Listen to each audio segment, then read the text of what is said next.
Assalamualaikum warahmatullahi wabarakatuh. Nama Sri Rahayu, NPM 180600005 dari Prodi Pendidikan Guru Sekolah Dasar semester 5A dari Universitas Muhammadiyah Pringsewu. Baiklah, di sini saya akan menjelaskan mengenai pendidikan inklusif di Indonesia. Pendidikan adalah kebutuhan manusia yang sangat penting karena pendidikan mempunyai tugas untuk menyiapkan sumber daya manusia bagi pembangunan bangsa dan negara. Pendidikan adalah suatu proses pengembangan semua aspek kepribadian manusia yang mencakup pengetahuan, nilai, dan sikapnya, serta keterampilannya. Pendidikan adalah usaha sadar untuk menyiapkan peserta didik melalui kegiatan bimbingan, pengajaran, dan latihan bagi perannya di masa yang akan datang, sesuai dengan Undang-Undang Sistem Pendidikan Nasional Nomor 2 Tahun 1989 Pasal 1. Kemudian, apa itu pendidikan inklusif?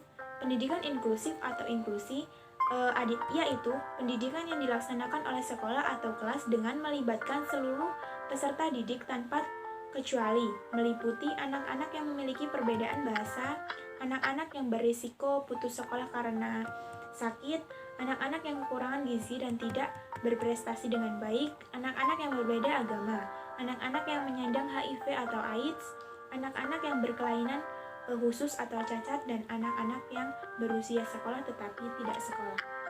Mereka dididik dan diberikan layanan sesuai dengan cara yang ramah dan penuh kasih sayang tanpa adanya diskriminasi. Ini menandakan bahwa pendidikan tidak mengenal perbedaan fisik, ras, suku, bangsa, dan agama.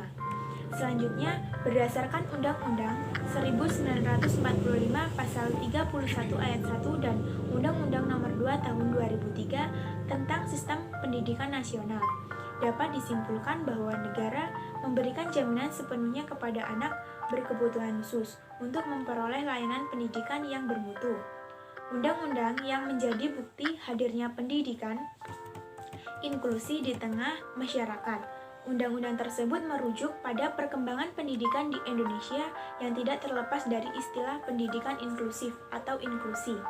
Tidak semua sekolah reguler di Indonesia termasuk ke dalam sekolah inklusif karena kurangnya sumber daya manusia dalam bidang pendidikan inklusif. Pada tahun 1990, Indonesia menerapkan pendidikan terpadu, dan pada tahun 2000, Indonesia mulai menuju pada pendidikan inklusif.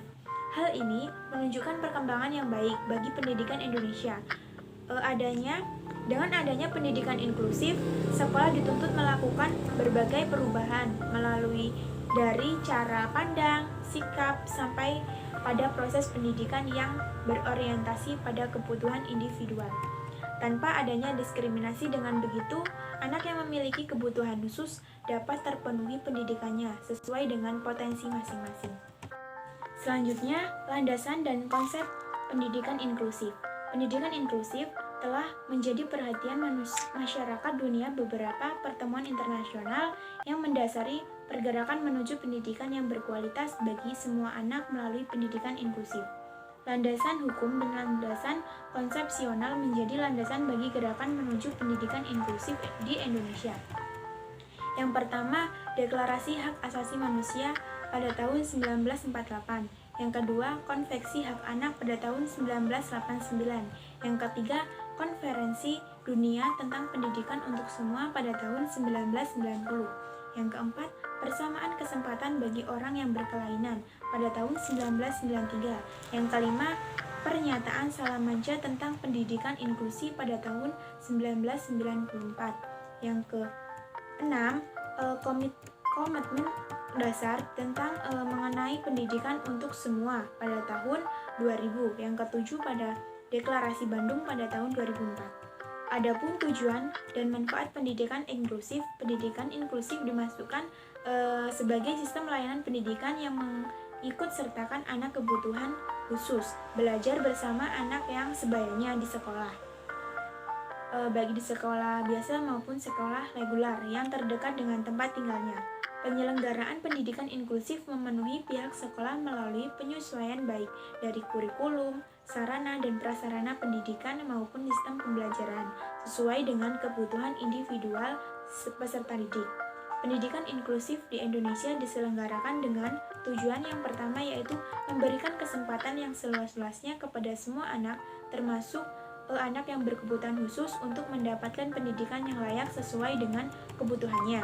Yang kedua, membantu mempercepat program pembelajaran pendidikan dasar.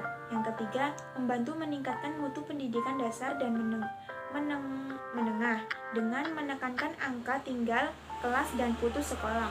Menciptakan sistem pendidikan yang menghargai keanekaragaman, tidak diskriminatif, serta ramah dalam pembelajaran.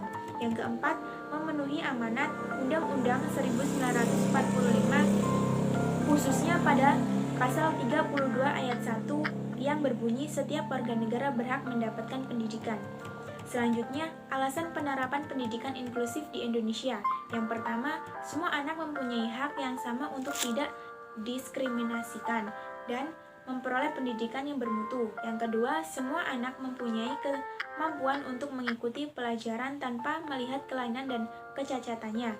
Yang ketiga, perbedaan merupakan penguat dalam meningkatkan mutu pembelajaran baik anak berkelainan khusus atau anak yang tidak berkelainan khusus. Yang keempat, sekolah dan guru mempunyai kemampuan untuk belajar, merespon dan kebutuhan pembelajaran yang berbeda. Terima kasih. Baik, itu yang dapat saya sampaikan. Kurang dan lebihnya saya mohon maaf. Wabillahi taufiq wal hidayah. Wassalamualaikum warahmatullahi wabarakatuh.